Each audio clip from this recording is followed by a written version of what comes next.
Hi, this is Pradipti. Today we need to discuss about the pretty good privacy in brief.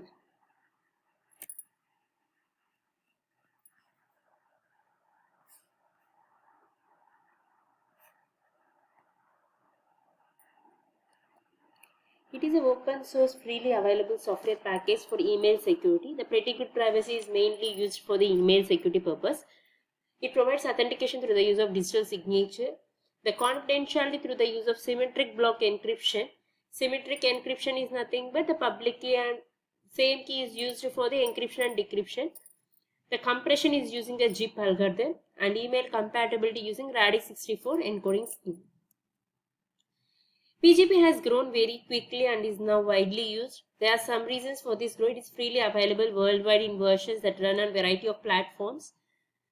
The package includes RSA, DSS, Diffie-Hellman for public key encryption, CAS 128, IDEA and 3DS, triple DES for symmetric encryption, SHA algorithm for hash coding. It has a wide range of applicabilities, encrypting files and messages to individuals who wish to communicate securely with others worldwide over the internet. There is some operational description of the PGP. Here we are having some 5 types of services here. Authentication, confidentiality, compression, email compatibility and segmentation. First of all, we need to discuss about the authentication. In the authentication, the sender creates a message. For everything, we need to use a digital signature service. The sender creates a message SHA-1 used to generate 160-bit hash code of the message. The hash code is encrypted with an RSA using the sender's private key and the result is prepended to the message. The receiver uses the RSA with the sender's public key to decrypt and recover the hash code. The receiver generates a new hash code for the message and compares it with the decrypted hash code. If the two match, the message is accepted as authentic. This is a way we need to use an authentication purpose. The message has to be encrypted here and then sent to the destination. This is a source A and the destination B. They are using some algorithms here, SHA algorithm, and here they are unzip the file and need to compare if whether they are both are same, then it will be accepted. This is a confidentiality. It's another type of service which is encrypting messages for transmitting or to restore files. Store files locally. In both cases, the symmetric encryption algorithm CAS 128 may be used. In PGP, each symmetric key is used only once. The session key is bound to the message. To protect the key, it is encrypted with the receiver's public key. And how the encryption is going on. The sender generates a message and the random 128-bit number to be used as session key for this message only. The message is encrypted using CAS 128 with a session key. The session key is encrypted with an RSA, the recipient's public key, and is prepared to the message. The receiver uses RSA with its private key to decrypt and recover the session key. The session key is used to decrypt the message. Here, the session key is nothing but a private key here. This is how the confidentiality happens. Here we need to know about the confidentiality and authentication. First, the signature is generated for the plain text message and prepared to the message.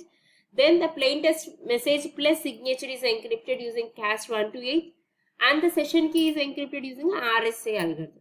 In summary, when both services are used, the sender first signs the message with its own private key and then encrypts the message with the session key and finally encrypts the session key with the recipient's public key. The session key has to be shared with the source and the destination, that is sender and the receiver. This is how the confidentiality and authentication happens. Compression. PGP compresses the message after applying the signature but before encryption. Before encryption only it will compress. This has a benefit of saving space both for email transmission and for file storage. Z for compression, Z1 for Z-1 for decompression. Here we used, this is a decompression here, this is a compression here. The signature is generated before compression for two reasons. It is preferable to sign an uncompressed message so that one can store only the uncompressed message together with the signature for future verification. If you generate signature after compression, then there is a need for recompression for the message verification. PGP's compression algorithm presents a difficulty here. The encryption is applied after compression to strengthen cryptographic security. The encryption will be happen after compression only. Before compression, we don't encrypt the message. The compression algorithm used here is zip algorithm. For email compatibility service, the resulting message block consists of stream of arbitrary 8-bit octets. However, many electronic mail systems only permit the use of blocks consisting of ASCII text. To accommodate this restriction, PGP provides a service of converting the raw 8-bit binary stream to a stream of printable ASCII characters. This is the email compatibility. Whether they are matched, then it will be proceed. The compression should be more than enough to compensate for the Radix 64 expansion. Here, in the email compatibility, they are using Radix 64 compression technique. For the segmentation and reassembly, it facilitates or restricted to a maximum length.